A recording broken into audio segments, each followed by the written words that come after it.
Hello everyone.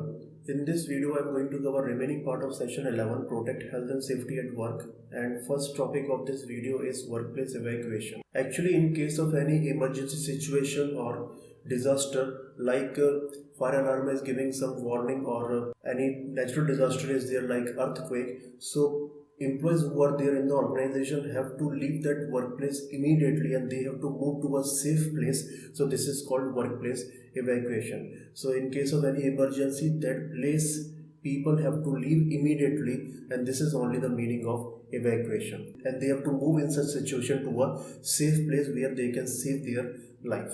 Now every company must ensure following points for evacuation in case of any emergency. So these points every organization or company have to follow, and then only loss or damage due to any emergency situation or disaster can be reduced up to a great extent.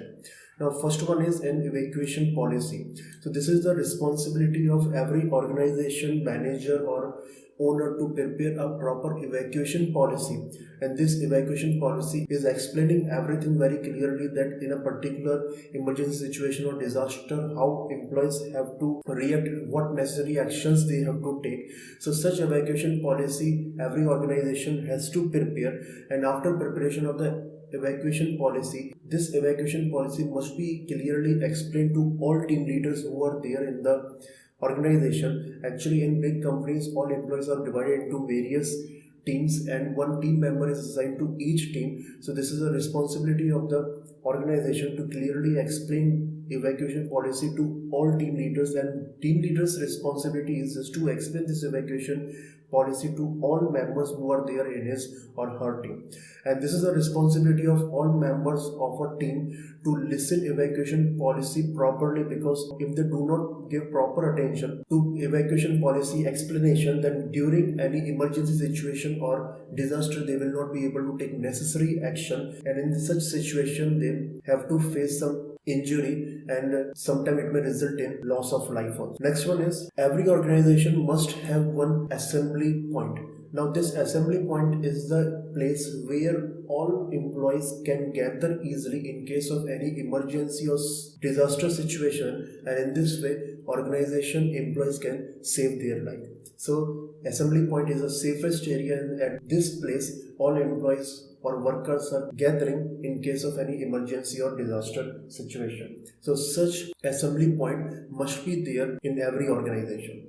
Now after this, next one is buddy system.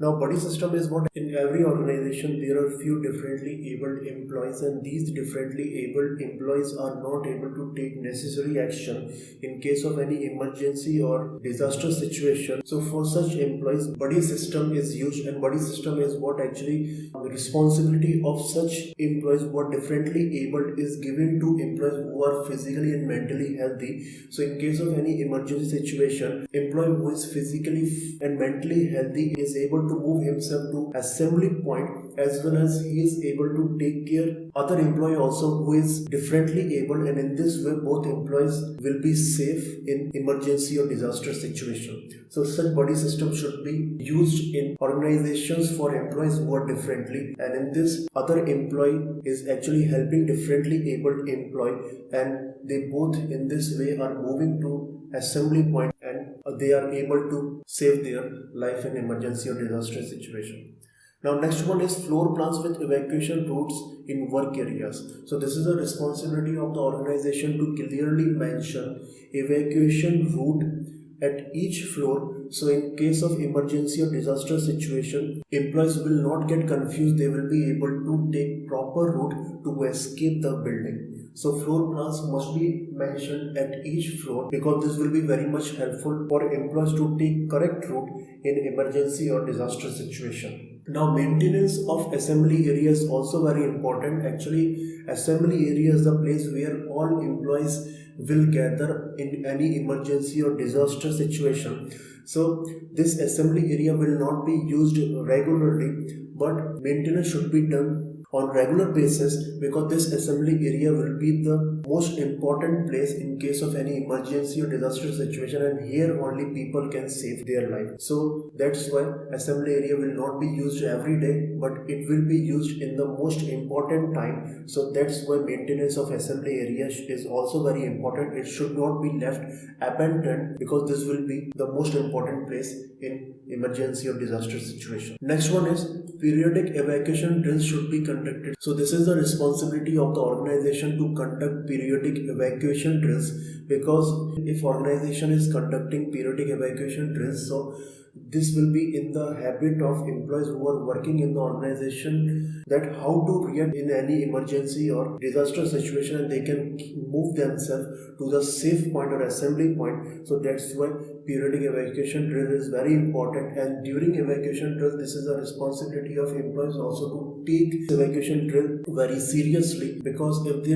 take evacuation drill casually, then they will not be able to take necessary action in emergency or disaster situation, and they can lose their life, or this may result in severe injury also. So periodic evacuation drill conduction is very important, as well as employees have to do this evacuation drill very seriously.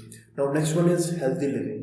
Now in the healthy living, first is a healthy body has a healthy mind. So here, if our body is physically fit, then only we can think something constructive, we can think positive. So that's why here it is mentioned a healthy body has a healthy mind. Now after this, a healthy lifestyle leads to a healthy being. So when we are adopting a healthy lifestyle, then we can live a healthy life.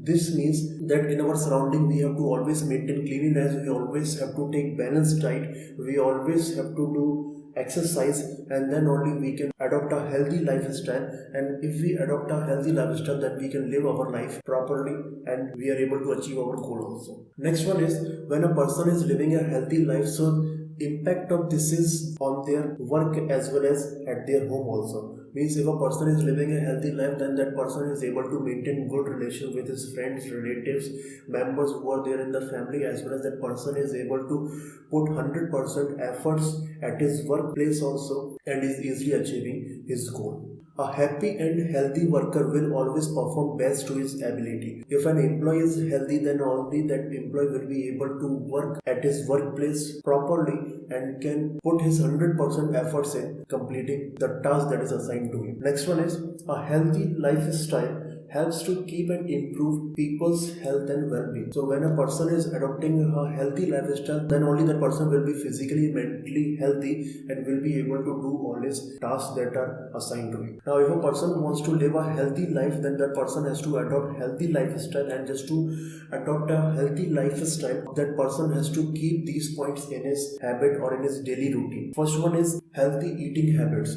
So if a person wants to live a healthy life, then the person has to take balanced diet, because balanced diet only contains all nutrients those are required to do everyday work. So a person should go for the balanced diet. Person should not depend himself or herself on the junk foods.